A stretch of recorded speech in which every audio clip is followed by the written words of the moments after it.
عنکبوت قسط نمبر 61۔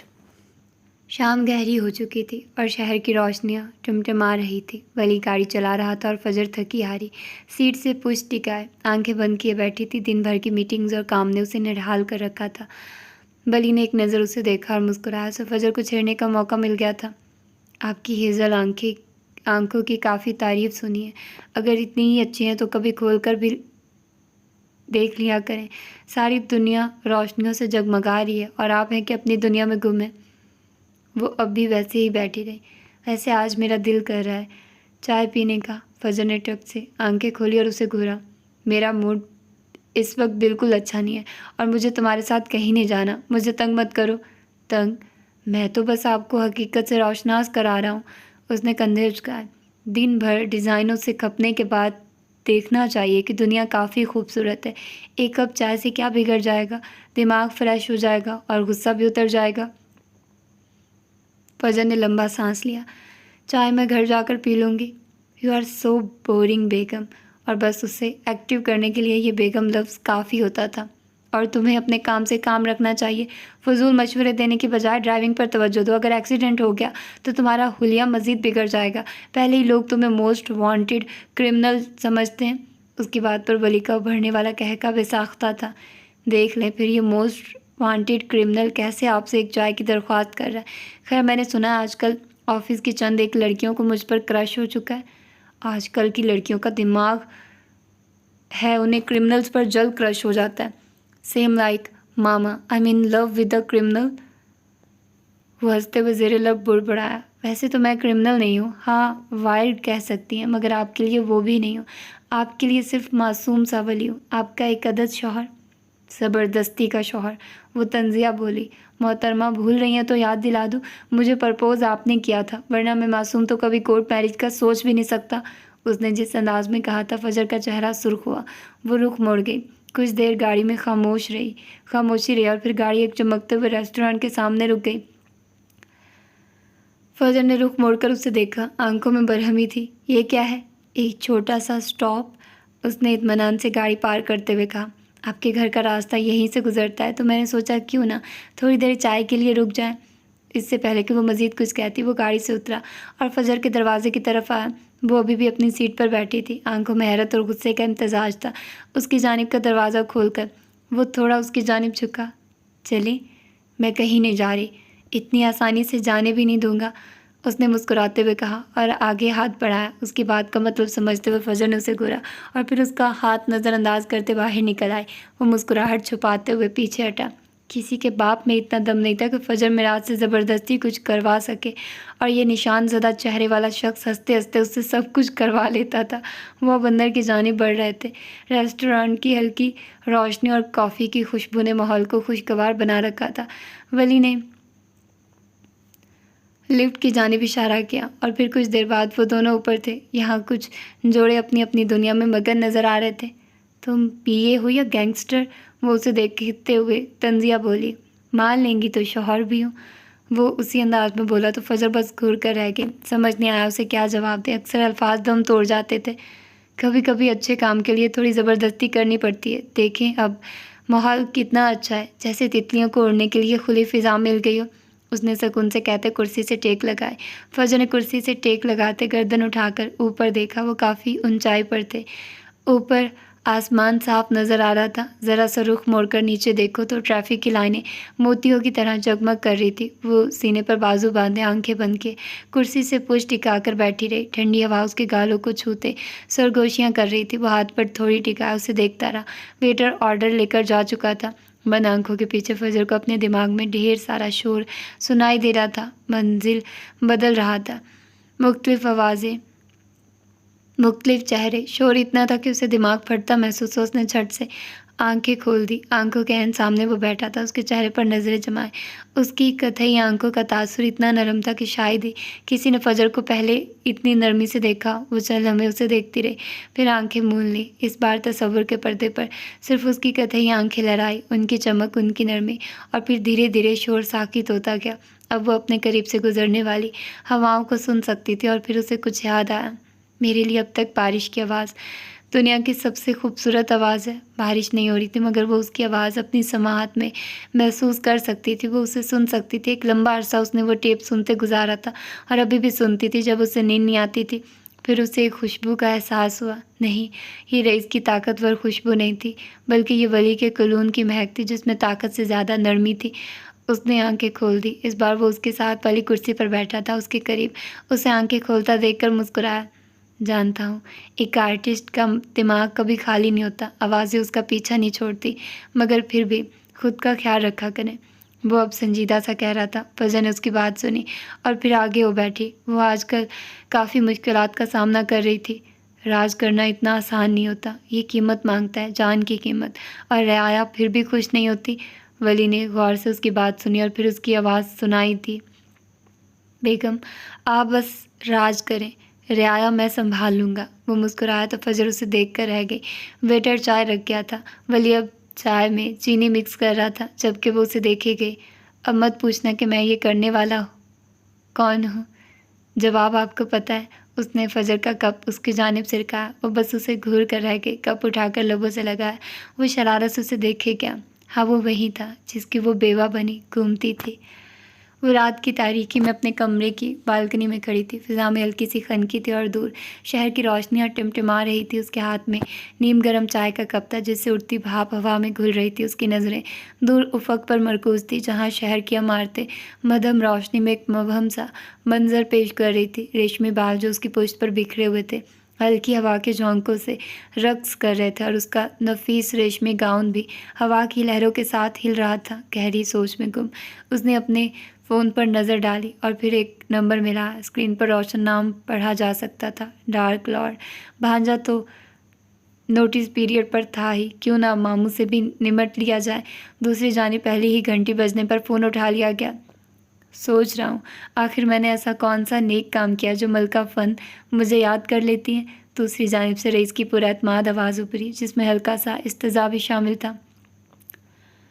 اگر کوئی آپ کو آپ کے ڈارک سٹار ڈھونڈ کر دے تو اس کا انعام کیا ہوگا؟ فضا نے بغیر کسی تمہید کے براہ راست مدعے کی بات کی۔ دوسری جانب ایک لمحے کی خاموشی چھائی رہی جس کے بعد رئیس کا گہرا کہکا بلند ہوا۔ خیر ہے لٹل مس، کام دماغ کو چڑھ گیا ہے کیا؟ آدھی رات کو ستاروں کی باتیں کر رہی ہو؟ رئیس نے ہنستے ہوئے کہا۔ بتائیے اسے کیا انعام ملے گا؟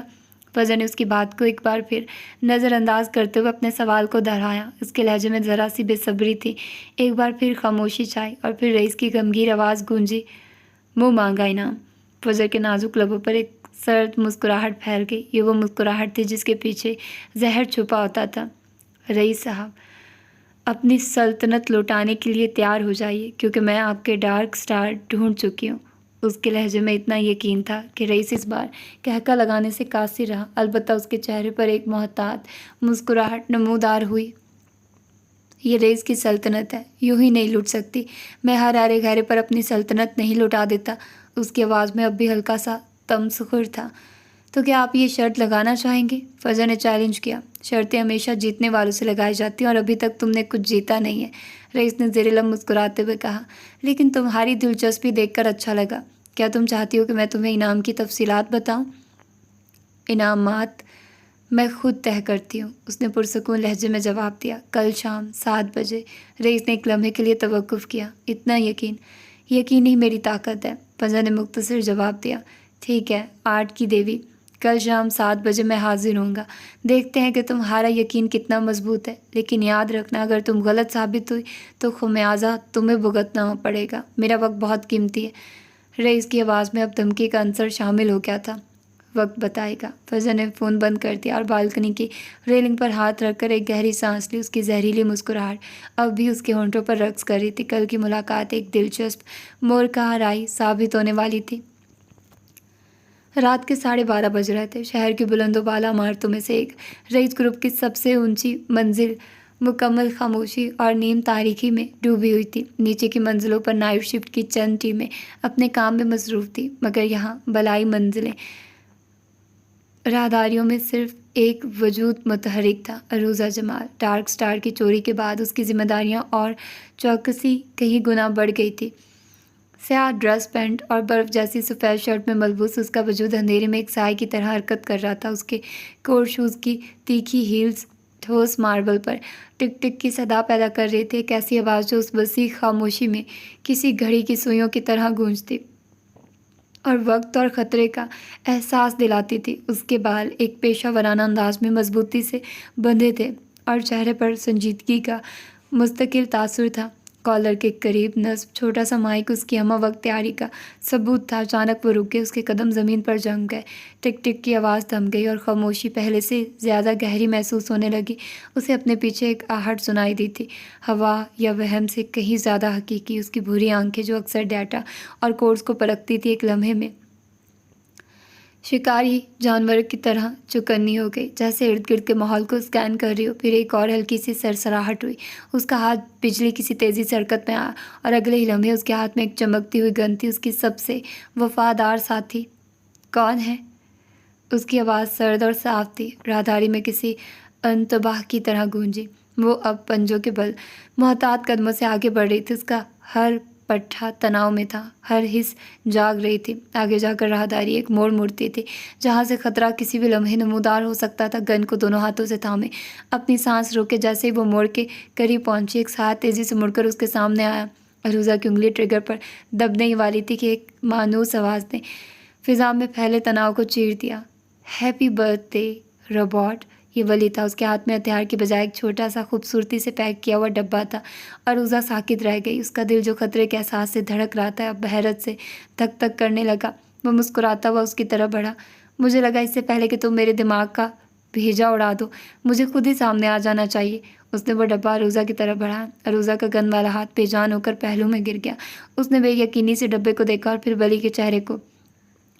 اس کی زندگی میں سالگرہ کا مطلب رئیس کی طرف سے منہ مانگی جدید ترین ٹیکنالوجی، رئیس اور مراد کے ساتھ کسی مہنگے ریسٹورنٹ میں ڈنر یا فارم ہاؤس پر گھڑ سواری اور نئے ہتھیاروں کی ٹیسٹنگ ہوتا تھا۔ یہ سب لین دین تھا، ضرورت اور حیثیت کا اظہار، مگر یہ چھوٹا سا ڈبہ، یہ کچھ اور تھا۔ اس نے گن واپس اپنی پینٹ میں اڑس لی اور کپ کپاتے ہاتھوں سے ڈبہ کھولا۔ اندر 2 چاکلیٹ کپ کیکس تھے اور ان کے ساتھ ایک چھوٹا سا کارڈ رکھا تھا۔ اس نے کارڈ اٹھایا، خوبصورت لکھائی میں صرف ایک جملہ لکھا تھا، تم ایک لڑکی ہو، روبوٹ نہیں، کبھی کھل کر مسکرایا بھی کرو۔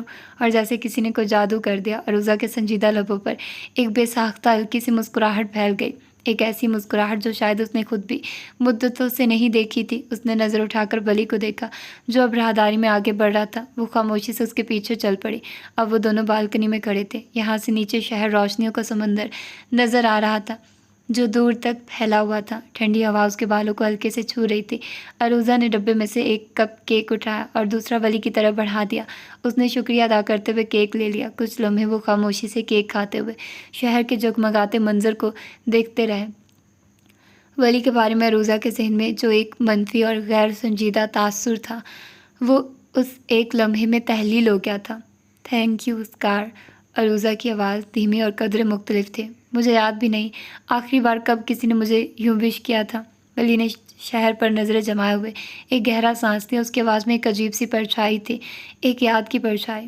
تمہیں اور بگ بی کو دیکھتا ہوں تو مجھے نینسی یاد آتی ہے۔ ہم دونوں بھی بالکل ایسے ہی تھے، ایک دوسرے کی طاقت، ایک دوسرے کا سہارا۔ وہ میری ڈھال تھی اور میں اس کی تلوار۔ عروضہ نے کیک کھانا چھوڑ دیا اور بس اسے تکنے لگی۔ ولی کے چہرے پر ایک سایہ سا لہرا تھا، جیسے وہ اس بالکنی میں کھڑے ہو کر بھی کہیں اور کسی اور وقت میں پہنچ گیا ہو۔ اس کی آنکھوں میں شہر کی روشنیاں نہیں بلکہ ماضی کی کوئی یاد چمک رہی تھی۔ وہ بھی تمہاری طرح تھی، ولی نے تلخ مسکراہٹ کے ساتھ کہا، مگر وہ ہنستی تھی، مسکراتی تھی، وہ زندگی سے بھرپور لڑکی تھی۔ عروضہ خاموش رہی، مگر آج پہلی بار اس کے دل میں کسی کی ذاتی کہانی جاننے کی خواہش پیدا ہوئی۔ وہ ہمیشہ دوسروں کو خطرہ یا اثاثہ سمجھتی تھی، مگر آج ولی اسے صرف ایک انسان نظر آ رہا تھا جس کا ایک ماضی تھا، نشان زدہ چہرے والا شخص۔ اس نے آہستہ سے پوچھا، کون تھی نینسی؟ ولی نے نظریں گھما کر اسے دیکھا۔ اس کی آنکھوں میں حیرت اور ایک ہلکی سی اپنائیت کا رنگ تھا۔ کبھی بتاؤں گا روبوٹ، کبھی فرصت میں۔ اس نے مسکرا کر اپنا آدھا کھایا ہوا کپ کیک اس کی طرف بڑھایا۔ ابھی کے لیے سالگرہ مبارک۔ عروضہ نے بھی مسکرا کر اپنا کپ کیک اس کے کپ کیک سے ٹکرایا اور اس بلند و بالا عمارت کی تنہا چھت پر 2 ادھورے انسانوں نے ایک چھوٹی سی خوشی بانٹی جس کے نیچے پورا شہر سو رہا تھا۔ وہ لمحہ نازک اور غیر متوقع تھا، ایک ایسا لمحہ جو شاید عروضہ کی یادداشت میں ہمیشہ کے لیے محفوظ ہو جاتا اگر ایک تیز مکان کی آواز اس سکوت کو نہ توڑتی۔ کرر میڈم عروضہ رسپونڈ کریں۔ اچانک عروضہ کے کالر پر نصب مائک سے ایک کرخت آواز ابھری۔ ایک لمحے میں بالکنی کی پرسکون فضا میں تناؤ بھر گیا۔ وہ نرمی، وہ مسکراہٹ، سب ایک سیکنڈ میں غائب ہو گیا۔ عروضہ نے فوراً کپ کیک نیچے رکھا۔ اس کا چہرہ واپس اسی پیشہ ورانہ سنجیدگی میں ڈھل چکا تھا جو اس کی پہچان تھی۔ عروضہ ہیئر، اس کی آواز میں اب کوئی نرمی نہیں تھی، صرف حکم تھا۔ Madam, head office left wing jewellery collection valet کے پاس 2 نامعلوم افراد دیکھے گئے۔ سسٹم بریچ ہوا ہے۔ وہ اندر کیسے داخل ہوئے؟ ہمیں نہیں معلوم۔ کنٹرول روم سے آتی آواز میں پریشانی واضح تھی۔ یہ سنتے عروضہ اور ولی نے ایک دوسرے کو دیکھا۔ ان کی آنکھوں میں کوئی سوال نہیں تھا، صرف ایک مشترکہ ارادہ تھا۔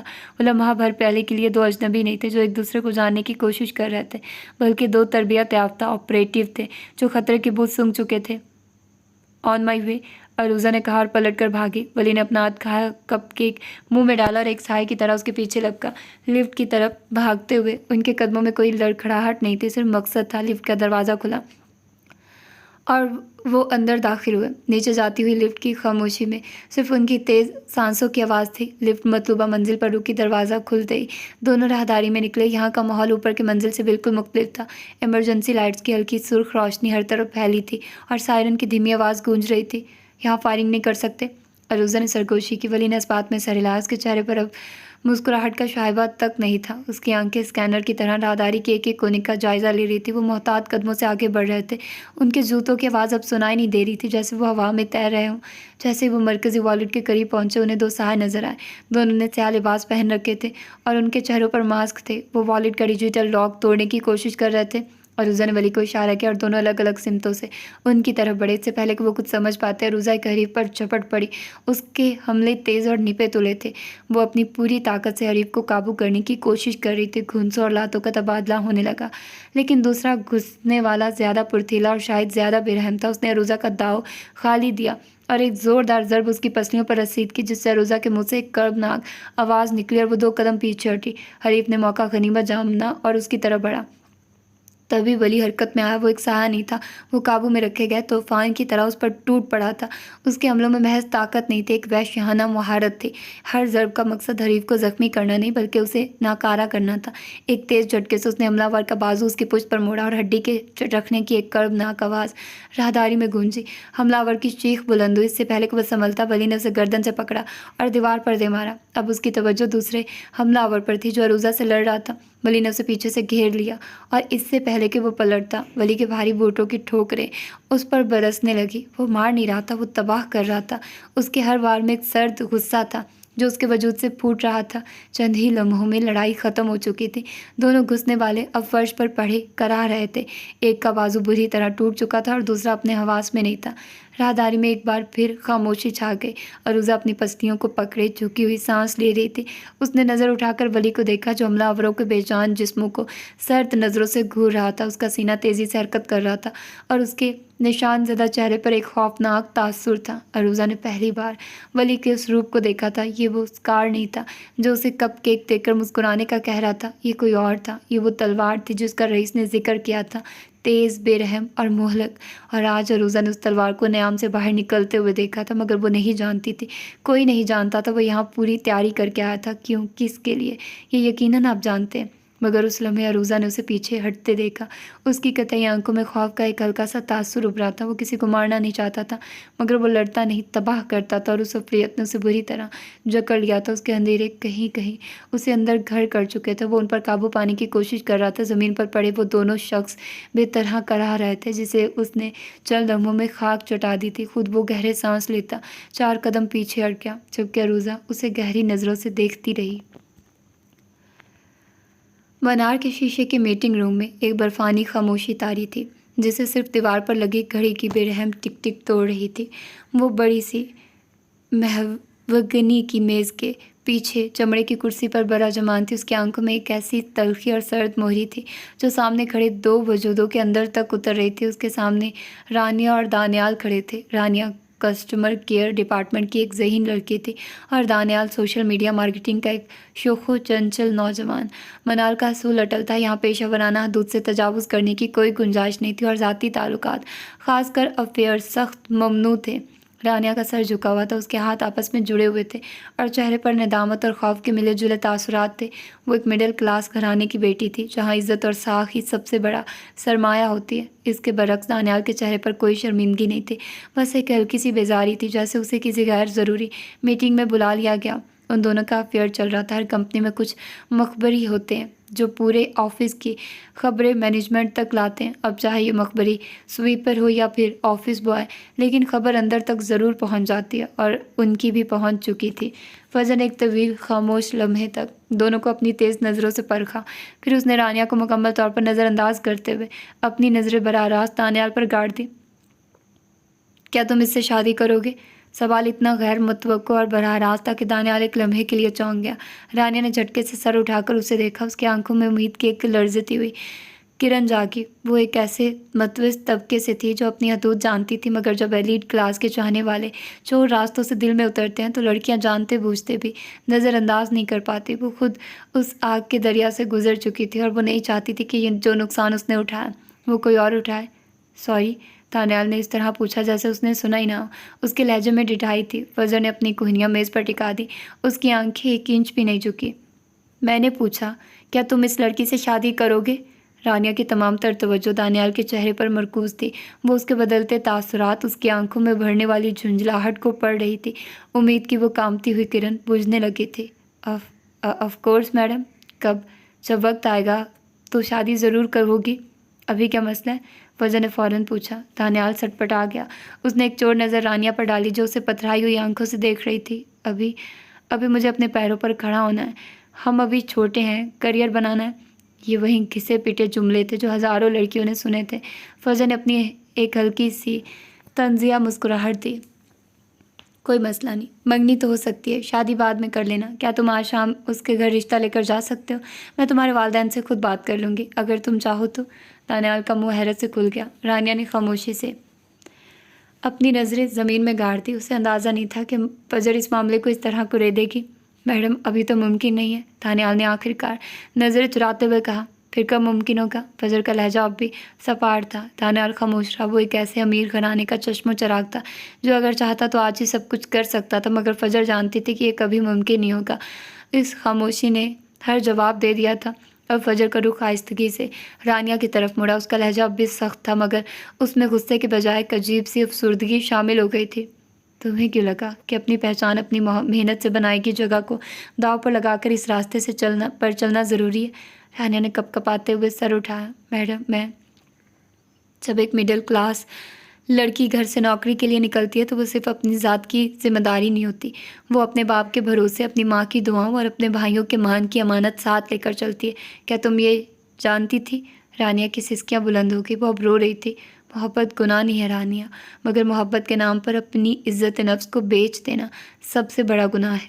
اس کے لہجے میں اذیت تھی، ایسی اذیت جو شاید کبھی اس کا پیچھا نہیں چھوڑتی۔ اس لڑکے کے لیے یہ ایک وقتی تفریح ہے، ایک قصہ جو دوستوں میں سنا کر بھلا دیا جائے گا، مگر تمہارے لیے یہ بدنامی کا وہ داغ بن سکتا ہے جو تمہاری آنے والی پوری زندگی کو دھندلا دے۔ رانیہ کا سر مزید جھک گیا۔ تمہارا گھر ایک کانچ کا گھر ہے، ذرا سی ٹھیس اسے توڑ سکتی ہے۔ اس کا گھر پتھر کا قلعہ ہے، اسے کوئی فرق نہیں پڑے گا۔ وہ کرسی سے اٹھی اور چلتی ہوئی رانیہ کے قریب آ کر کھڑی ہو گئی۔